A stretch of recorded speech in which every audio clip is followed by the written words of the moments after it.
야구 선수들에게는 똑같은 어떤 희망이 하나 있습니다. 여러분 야구 아시죠? 야구는 이제 9회까지 이렇게 게임을 하게 됩니다. 네, 그리고 이제 게임할 때마다 한 회마다 1회 초, 또 1회 말, 한 회에 두 번의 공격을 해요. 그래서 초에 공격하는 사람과 말에 공격하는 게 팀이 이제 있습니다. 초에 공격을 하면 초로 끝나고 말에 공격하면 이제 말로 끝나는 게 이제 야구 경기입니다.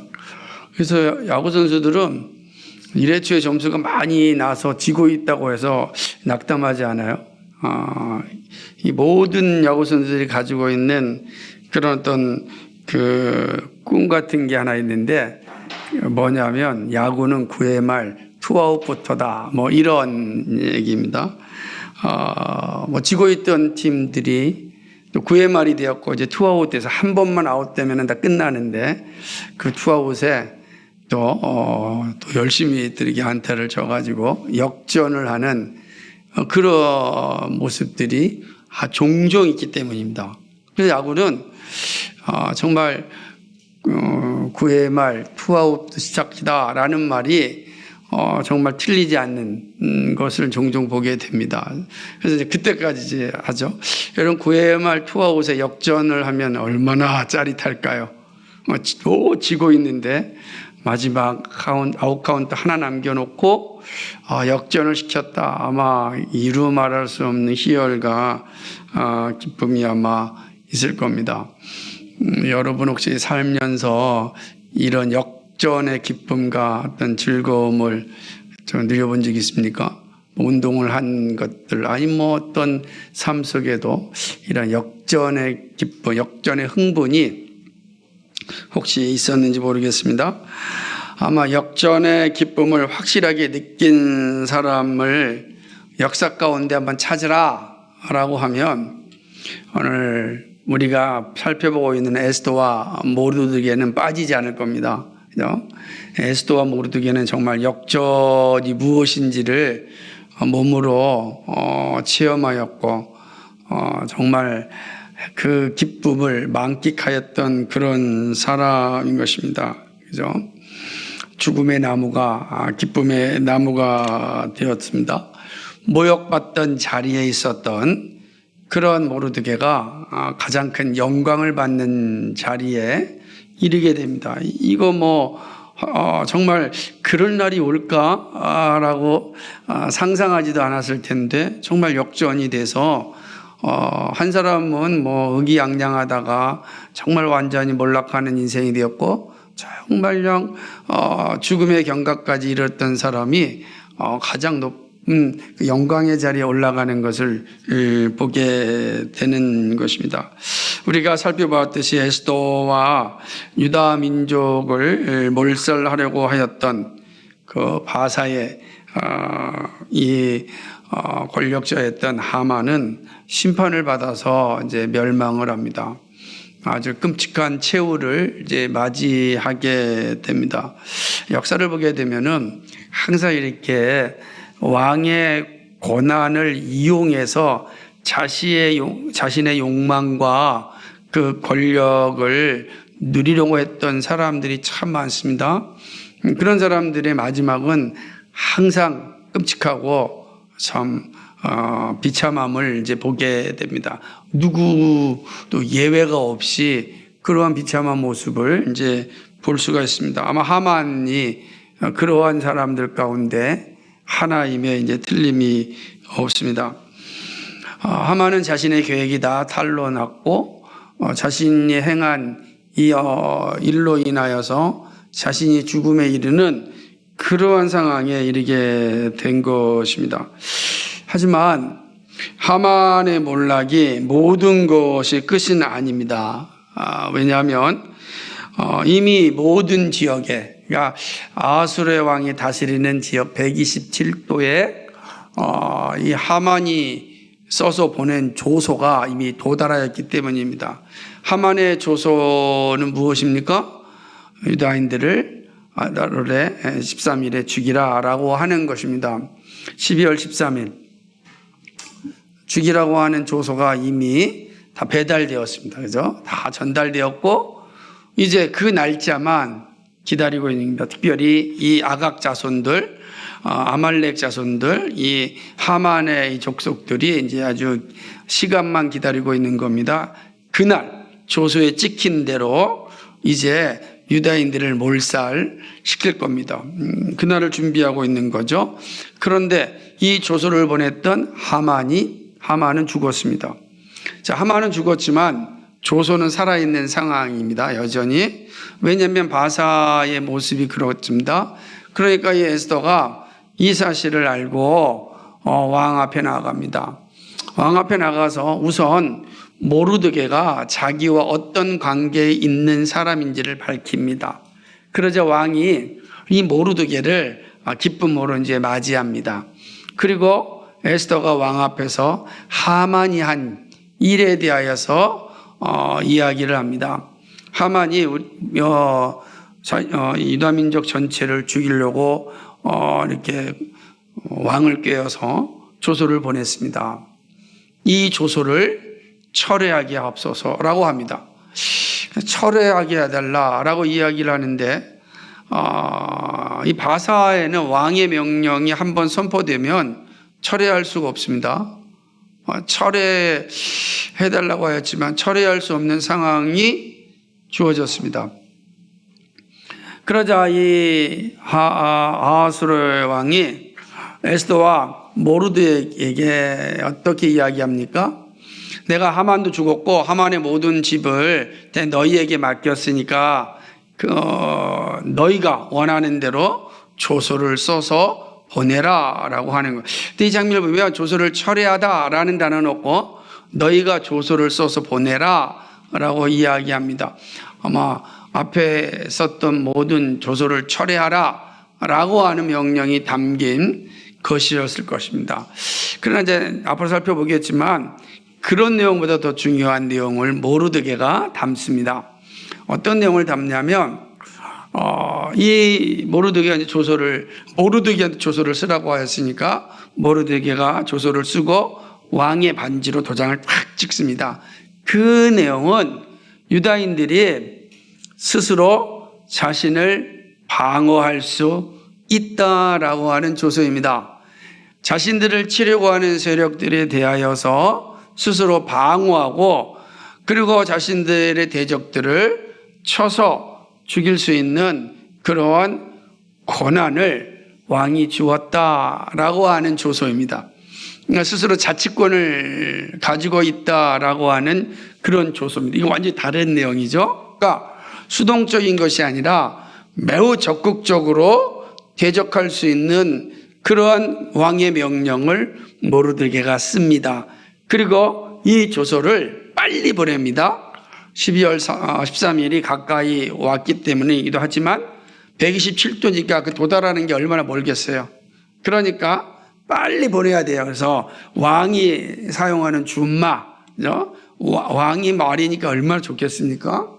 그래서 왕의 말을 타고 각 도로, 멀리 인도로부터 멀리 벽까지 이제 왕의 명령을 보냅니다. 그러니까 이걸 보면 이 127도의 유다인들이 다 흩어져 있다라는 사실을 좀 암시하지 않습니까? 그러니까 저 인도에도 유다인들이 가 있었다. 에디오피아에도 유다인들이 가 있었다라고 하는 거. 실제로 지금도요. 이스라엘의 유대인들 가운데 아프리카 유대인들이 꽤 많습니다. 그러니까 유대인들이 다 이제 흩어져 있는 걸 이제 보게 됩니다. 흩어져 있어요. 빨리 가서 그 조서를 전달합니다. 그런 후에 이 모르드게는 왕이 하사한 그 의복을 입고 도산 이 수산성에서 성대한 잔치를 베풀게 됩니다. 이제 모르드게가 매우 중요한 위치에 서 있었으니 본토 사람들, 다시 말하면 이제 본토 사람들이 이제 유다인들을 두려워하게 되고 또 유대인으로 이렇게 개종하는 사람들 생기는 거예요. 이거 쉬운 게 아니죠. 근데 그 정도로 지금 에스더와 모르드게의 영향력과 힘이 엄청났다라고 하는 것을 지금 오늘 본문이 보여주고 있습니다. 이제 우리가 읽은 내용들이 이런 사실들을 가지고 있는 것을 이제 보게 되는 것입니다. 이 장면을 보면서 여러분 어떤 생각이 드셨습니까? 여러분, 이 오늘 내용 읽고 제가 다시 한번 설명해 드리는 이 말씀을 들으면서 여러분 어떤 생각이 드셨습니까? 우선 아마 사람의 일을 한 치 앞도 모른다 아마 생각이 드셨을 거죠. 이게 뭐 완전히 우리가 조속병계라 그러잖아요. 아침 저녁이 다르듯이요. 이렇게 될 수가 있는가, 그죠? 한순간의 권력자인 하만이 죽음에 이르고, 그리고 문지방에서 무릎 꿇고 있었던, 그죠? 그러한 모르드게가 왕의 총애를 받는 권력자로 올라가는, 이 얼마 되지 않는 순간 일어나는 걸 보면, 참 인생이란 정말 아무도 알 수 없다라고 하는 걸 보게 됩니다. 그러니까 지금의 모습이 내일의 내 모습이 아니다. 우리 인생이랑 역전의 순간이 온다라는 것을 아마 분명히 보는 거죠. 그래서 여러분, 오늘 내 모습으로 나를 전부 다 판단하고 진단하고 결정지지 마십시오. 그렇죠? 하나님께서 어떻게 사용하실지 아무도 모르는 겁니다. 그렇기 때문에 오늘 내가 잘 나간다고 교만할 필요도 없습니다. 그죠? 교만할 필요가 없는 겁니다. 그 일들이 되게 중요한 내용입니다. 오늘 보게 되는 것입니다. 사람의 계획은 정말 하나님의 일하심 앞에서는 참 무용지물일 수가 있다라는 걸 보게 되죠. 사람이 아무리 일을 계획할지라도 이루시는 이는 하나님이심이라는 이 말씀이 어쩌면 이렇게 잘 들어맞는 장면이 아닌가 생각을 합니다. 에스더와 모르드게에 일어난 일들을 통해서 우린 다시 한번 하나님의 위대함을 이제 볼 수가 있습니다. 하나님의 보이지 않는 손이 유다인을 지키고 있음을 제대로 볼 수 있는 장면이 오늘 이 에스더서의 내용이라고 볼 수 있는 것입니다. 그런 측면에서 본문이 우리에게 주는 교훈은 참 크고 또 놀랍다라고 할 수 있는데요. 본문을 통해서 우리가 배울 수 있는 교훈이 이것입니다. 첫째, 예수 그리스도만이 사단을 이길 수 있다라고 하는 것입니다. 사단은 결코 예수 그리스도를 이길 수 없다. 이 분명한 내용이죠. 그렇다고 한다면 이 말이 어떤 내용인지 오늘 한번 생각을 해봅시다. 여러분, 사단은 대단한 힘을 가지고 있잖아요. 사단만큼 강력한 능력을 소유한 피조물은 사실은 이 피조 세계는 없단 말이에요. 그래서 피조물들이 사단과의 싸움에서 이길 수 있는 일은 없습니다. 거의 없습니다. 우린 사단과의 싸워서 이길 수가 없어요. 여러분이 돈과 싸워서 이길 수 없어요. 이길수면 좋겠지만 우리는 이 성공이라고 하는 이 엄청난 세상의 세력과 싸워서도 이기지 못한단 말이에요. 그런데 하물며 그거를 다스리고 있는 사단과 싸워서 이길 수 있겠습니까? 우리는 이길 수 없습니다.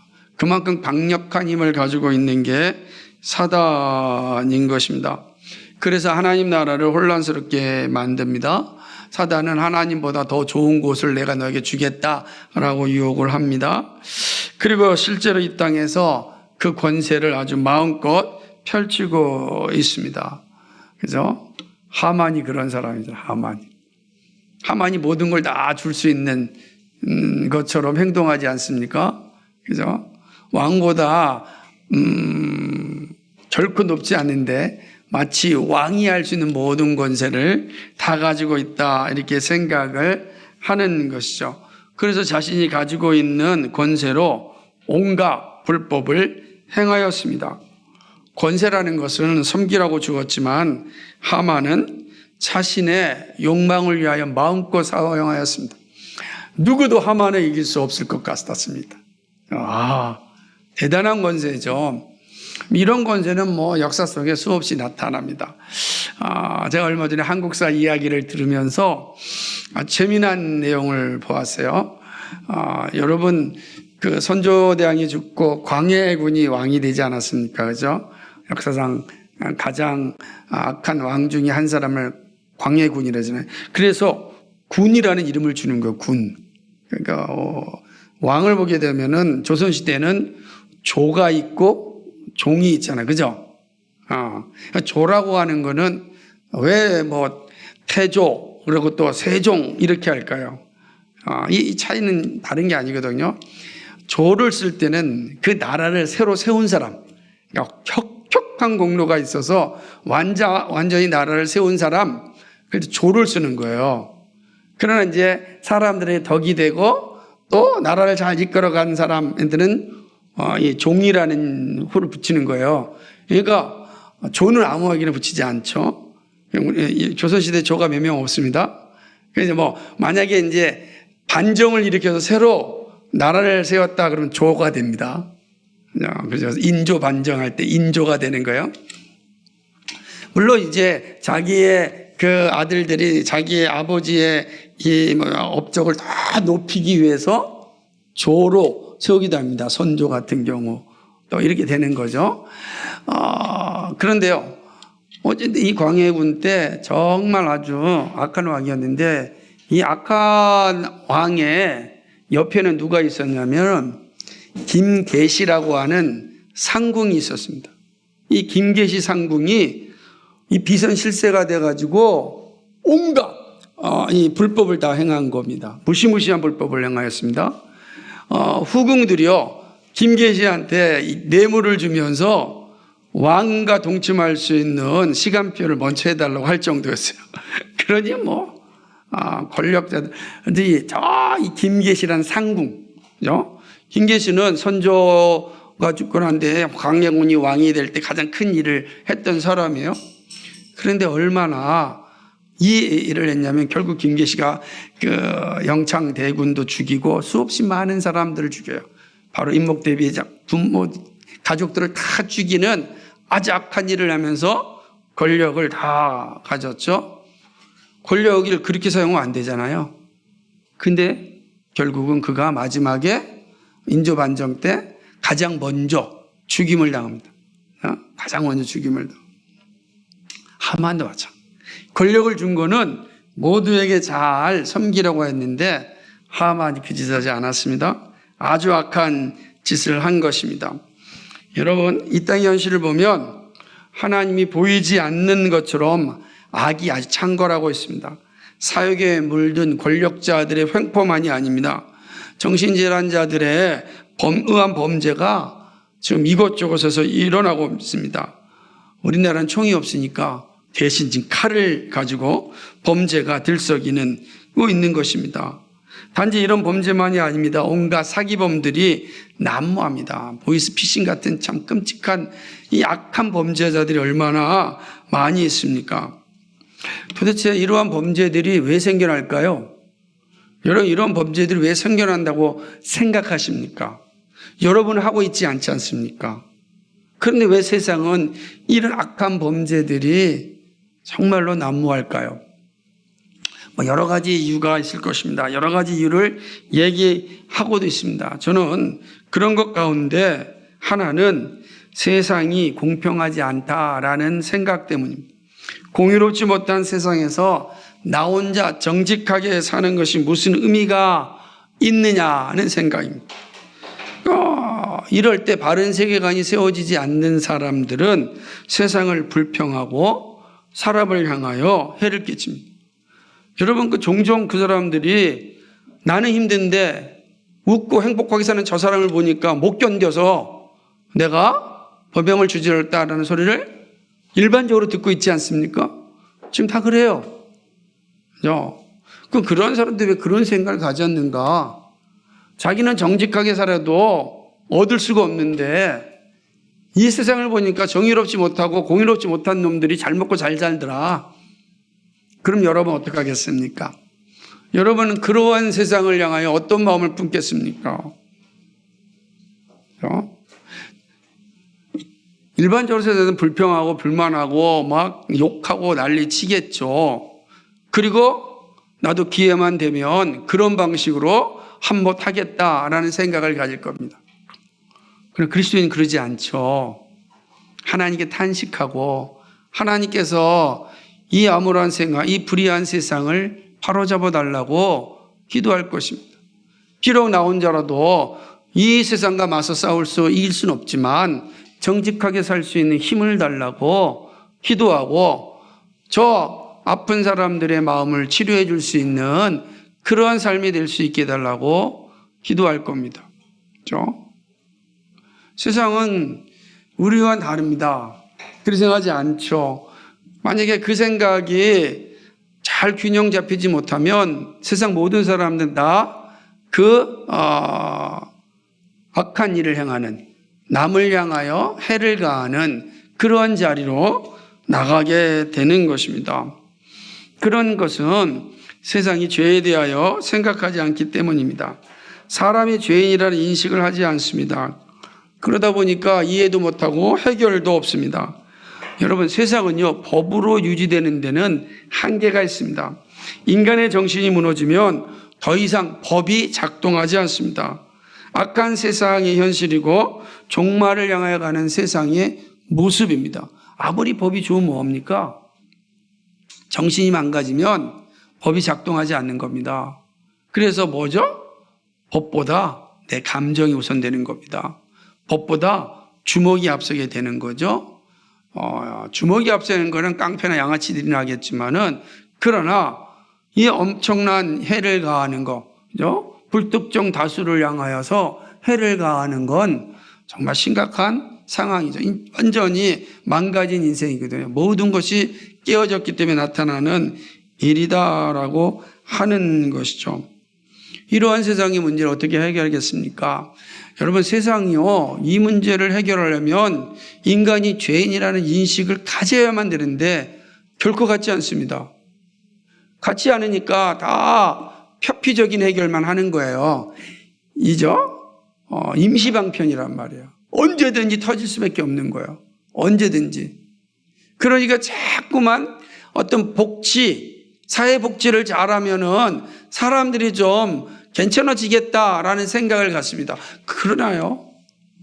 그러지 않습니다. 사람의 욕망은 한도 끝도 없어서요. 그 욕망의 만큼 내가 받으면 그나마 진정되지만 그 욕망이 채워지지 않으면 또 폭발하는 거예요. 죄인이기 때문에 그렇습니다. 그러므로 이 땅의 문제를 해결할 수 있는 길은 이 죄 문제를 해결해야 되는데, 죄 문제를 해결할 수 있는 유일한 길은 예수 그리스도밖에 없습니다. 그러면 이 세상의 문제는 예수 그리스도를 만나야 해결되는 것입니다. 왜냐하면 우리가 예수 그리스도를 만나면 죄 문제를 해결하고 세상을 더 이상 사랑하지 않을 수 있는 힘을 갖게 되는 것입니다. 죄가 해결되어지면 세상에 소망을 두지 않습니다. 우리가 왜 세상에 소망을 두냐면 세상이 매우 크게 보이기 때문입니다. 근데 예수를 만나면 세상이 커 보이지 않습니다. 세상이 더 이상 커 보이지 않아요. 세상이 우리에게 진정한 행복을 주지 않음을 압니다.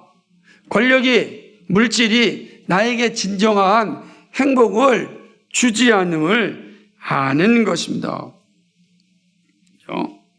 사단은 죄를 이용하여 세상을 움직입니다. 그래서요, 예수 믿는 우리들도 믿음의 자리에서 떠나가게 합니다. 여러분, 예수님을 시험하였던 마귀 기억하시죠? 사단의 달콤한 유혹이 예수님에게도 계속되었습니다. 얼마나 달콤합니까? 그 유혹이 우리에게 왔다고 한다면 여러분 어떻게 하겠습니까? 너 나한테 절해라. 그럼 내가 세상을 다 주겠다. 여러분 그 유혹 받고서 어떻게 했습니까? 아니, 야, 이거 불의한 일 한 번만 해라. 그러면 내가 너 진급시켜 주겠다. 야, 얼마나 달콤합니까?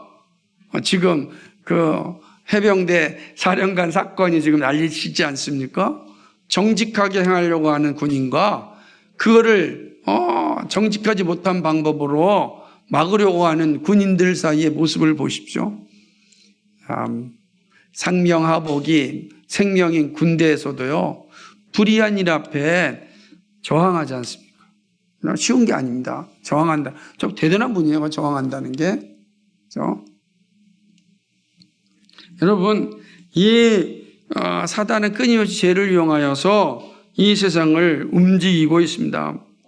그러나 여러분, 예수님께서 세상을 이기셨습니다. 시험을 이기셨습니다. 이게 되게 중요한 거예요. 시험을 이기신 예수님께서 우리에게 말씀하십니다. 너희가 세상에 시험을 당하나 담대하라. 환난을 당하나 담대하라. 내가 세상을 이겼다. 이렇게 말씀하십니다. 세상을 이기신 분, 죄를 이기신 분, 새 생명을 주시는 분은 오직 예수 그리스도 한 분입니다. 그러기에 예수 그리스도께 연합되어 있으면 사단과의 싸움에서 이길 수 있습니다. 죄를 죽일 수 있는 힘이 생기는 것입니다. 우리가 사단과 싸울 수 없고 우리가 죄를 죽일 수가 없어요. 우리가 예수 그리스도께 붙어 있을 때 예수 그리스도께서 사단을 이기게 하시고 예수 그리스도께서 죄를 죽이게 하십니다. 그래서 이 세상과의 불의에서 싸울 수 있는 힘이 생기는 겁니다. 그러니까 우리의 힘으로 못한다니까요. 예수 그리스도께 붙어 있어야만 비로소 우리가 이 싸움에서 이길 수가 있다라고 하는 것입니다. 그러면 예수 그리스도만이 사단을 이길 수 있어요. 우리가 이기는 게 아니다라고 하는 것입니다. 그래서 우리가 늘 깨어서 예수 그리스도께 붙어 있어야 되는 거예요. 날마다 우리의 입술을 통하여 예수 그리스도는 나의 주님이심을 고백하라고 하는 이유가 여기인 겁니다. 그래야 이 사단의 유혹에서 이길 수 있고 죄를 죽일 수 있고 험악한 자리에 서지 않습니다. 우리는 그런 칼을 들고 휘둘리는 죄의 자리에 가지 않을지 모르지만 그러나 똑같은 죄의 자리에 설 수가 있어요. 우상행 숭배하는 자리에 설 수가 있단 말이에요. 그러므로 정말 예수 그리스도께 더욱더 붙잡혀 있어야 됩니다. 예수 그리스도께서 이 세상을 이길 수 있는 힘을 주시기 때문입니다. 이게 첫 번째 교훈입니다. 두 번째는요. 믿음은 주님의 약속을 확신하고 끝까지 인내하는 자세입니다. 이걸 기억하셔야 돼요. 믿음이란 뭐냐?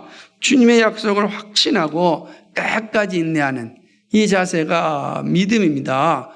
이거를 이제 히브리서 말씀처럼 보게 되면 바라는 것도 십상에 보지 못하는 것도 증거라 이게 말씀하는 거예요. 약속을 가요. 주님의 약속을 확신하고 끝까지 인내한다. 이거 중요한 거예요. 확신과 인내 이게 믿음이란 말이에요. 확신하고 인내하는 겁니다. 믿음은 복음에 대한 확신이고 복음을 의지하고 감당합니다. 어떠한 상황에서도 믿음의 길을 포기하지 않습니다. 북한에 아주 오랫동안 억류당하였던 케네스 배 선교사님이 계십니다. 이 선교사님이 이제 가장 오랫동안 북한 감옥에 갇혔던 선교사님 한 분이야. 물론 아직까지 지금 북한에 계시는 선교사님들이 5명인가 계속 있어요, 지금 감옥에.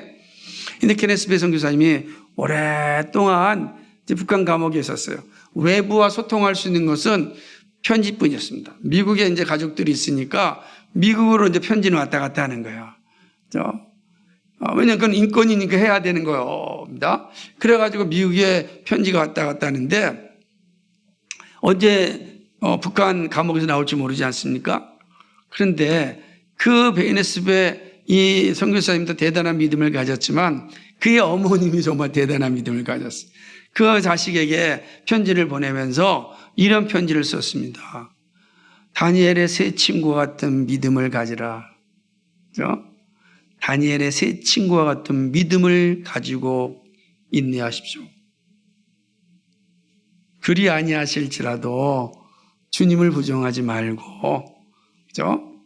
거기서 죽는다 할지라도 주님을 부정하지 마십시오. 이게 엄마가 얼마나 대단한 신앙이에요, 그죠?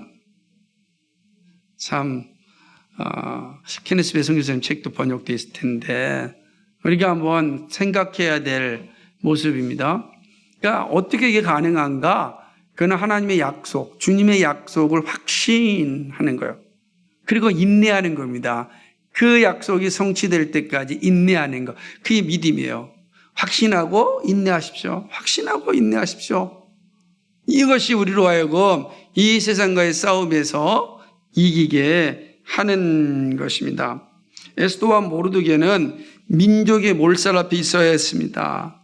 그래서 에스더와 모르드게가 한 일이 뭡니까? 믿음으로 하나님께 기도하는 일이었습니다. 하나님께서 자기 백성을 사랑하시고 지켜주시고 보호해 주신다는 이 확신이 있었습니다. 기도하였습니다. 언제 어떻게 이루어질지 모르지만 기도하였습니다. 그리고 인내함으로 기다렸습니다. 여러분, 이 시간이 점점 몰살의 시간이 다가오지만 이 두 사람은 끝까지 기도하면서 인내하고 자신의 일을 충실하였습니다. 매일매일 자신에게 맡겨진 일들에 최선을 다하고 견뎌내었습니다. 그렇죠? 그리고 놀라운 반전을 보게 됩니다. 모르드게가 죽는 것이 아니라 하만이 죽었습니다. 그렇죠? 유다인이 죽는 것이 아니라 아말렉인이 죽었습니다. 하나님이 완전히 역전케 하시는 그 모습을 봅니다. 이 역전을 보려면 주의 말씀을 확신하고 인내하는 자에게만 볼 수 있는 것입니다. 마치 구의 말 투아웃을 까지라도 인내하고 기다린 자에게 역전이라고 하는 선물을 볼 수 있듯이 믿음의 삶에도 마찬가지입니다. 어떤 순간에도 포기해서는 안 됩니다. 그죠? 너무 오랜 시간이 지났는데도 하나님께 응답하지 않습니다. 그런 건 우리에게 속한 거죠. 하나님에게는 그러지 않잖아요. 우리는 결코 포기해서는 안 됩니다. 주의 약속을 확신하고 인내하십시오. 너희가 환난을 당하나? 담대하라. 내가 세상을 이겼다. 세상을 이겼다는 약속이 있지 않습니까? 그 약속을 붙잡으면 우리는 인내하고 기다리는 겁니다. 그게 믿음입니다. 그게 믿음으로 가는 것입니다. 십자가의 길은 고난과 죽음의 길이지만 부활과 영생으로 나타납니다. 부활과 영생을 바라본다면 십자가의 고통을 감당할 수 있습니다. 지금 죽는 것이 끝이 아닙니다. 지금의 삶이 전부가 아닙니다. 부활과 영생이 약속되어져 있습니다. 여러분, 이 사실을 바라봐야 됩니다. 그럼 우리가 고난의 현실을 인내할 수 있습니다. 예수님도 앞에 있는 즐거움을 위하여 십자가를 지셨습니다. 그 즐거움이 너무 컸기에 십자가의 고난을 감당할 수 있었습니다. 즐거움이 큰 걸 아는 자만이 현실의 고난을 이겨낼 수 있는 거예요. 현실의 고난을 이겨내려고 해서 이길 수가 없고 그 즐거움을 볼 수 있는 사람만이 고난을 이겨내는 거예요. 이해하시겠습니까? 그러니까 우리에게 큰 예수님이 앞에 있는 즐거움이 십자가라고 하는 고난을 넉넉히 이겨냈습니다. 그렇죠? 더 좋은 곳이 있으면 지금 가진 것을 포기할 수 있습니다. 가끔 주일학교 친구들에게 야, 너 왜 청소 니네들 해야 되지 않냐 그러면 온갖 핑계를 댑니다. 이유를 댑니다. 그 이유를 들으면 다 맞는 것 같아요. 그러다가 야, 니네 집 안 하면 아이스크림 안 준다 그러면 아이스크림 때문에 당장 올라가서 해결하고 옵니다. 아까 아직 거 그 무거보다는 아이스크림이 더 크니까. 여러분, 아이스크림 커요. 그죠? 그러면 다른 거 포기할 수 있는 거예요. 하나님의 사랑이 크면 세상 사랑을 버릴 수 있어요. 그러니까 하나님의 사랑이 큰 것을 누리지 못하면 세상을 이길 수가 없어요. 결코 못 이깁니다. 어떤 수단을 써도 세상을 이길 수 있는 방법이 없어요. 하나님의 사랑이 얼마나 큰지를 아는 사람만이 기꺼이 내려놓습니다. 기꺼이 내려놓는 거예요. 그렇죠? 하나님의 사랑이 권력보다 월등히 크다 그러면 권력이 아무것도 아니란 말이에요. 근데 권력이 하나님 사랑보다 크다 그러면 못 나요. 그렇죠? 성공도 물질도 다 마찬가지다라고 하는 것입니다. 신앙의 길, 믿음의 길은 무엇과도 바꿀 수 없는 주님의 사랑을 맛볼 때 현실을 인내하고 끝까지 완주할 수 있습니다. 그러므로 확신하고 인내하셔. 하나님의 약속을 확신하고 인내하십시오. 이 믿음의 길을 끝까지 완주할 수 있기를 간절히 소망합니다. 마지막 세 번째는요, 주님은 사람을 통하여 역사를 이뤄가십니다. 그래서 사람이 바뀌면 역사가 바뀝니다. 이 말씀을 길게 설명할 수 없지만 하만의 시대와 모르드게의 시대가 달라집니다. 한 사람이 바뀌니까 역사가 바뀌었습니다. 한 사람이 아무것도 아닌 것 같지만 하나님은 한 사람을 통하여서 그의 나라와 의를 이루십니다. 한 사람이 천하보다 귀한 이유가 여기 있습니다. 한 사람이 바뀌면 천하가 바뀔 수 있습니다. 유대인 한 사람, 에스더 한 사람, 모르드게의 변화가 유대민족 전체를 구원하는 일을 하였습니다. 한 사람이 죽으면 죽으리라 헌신하였을 때 역사가 일어났습니다. 한 사람이 아무것도 바라지 않고 정직하게 자기의 일을 하였을 때 역사가 바뀌었습니다. 사랑하는 여러분, 오늘 나라고 하는 한 존재가 얼마나 가치 있는 존재인지를 기억하셔야 됩니다. 하나님 한 사람을 소중히 여깁니다. 그러므로 인해 한 사람 한 사람을 정말 소중히 여기고 그 한 사람이 하나님의 사람으로 만들어야 되는 것입니다. 그렇습니다. 한 사람, 나 한 사람이 이렇게 소중하다는 걸 항상 기억하시면서 정말 날마다 예수 그리스도 앞에 붙어 있는, 예수 그리스도와 함께 연합되어 살아가는 그런 믿음의 사람이 되길 바랍니다. 그것이 역사를 바꾸는 일입니다. 우리 가운데 누가 역사를 바꿀지 아무도 모르지만 분명한 것은 한 사람이 변하면 역사가 바뀝니다. 이러한 은혜가 우리 가운데 있길 바랍니다. 거룩하시고 자비하신 하나님 아버지, 참 고맙고 감사를 드립니다. 오늘 이 에스더의 말씀을 통하여서 우리에게 들려주시는 하나님의 교훈을 살펴봅니다. 역전의 하나님을 살펴봅니다. 정말 하나님의 주시는 그 힘만이 이 세상을 이길 수 있음을 또 확인합니다. 우리가 이길 수 없고 정말 예수 그리스도께 붙어 있는 자만이 예수 그리스도가 이기게 하시는 그 은혜를 누릴 수 있음을 보게 됩니다. 주님, 이 믿음 가지고 오늘도 나에게 주어진 삶을 살아갈 수 있도록 도와주옵소서. 감사합니다. 예수 그리스도의 받들어 기도하옵나이다. 아멘.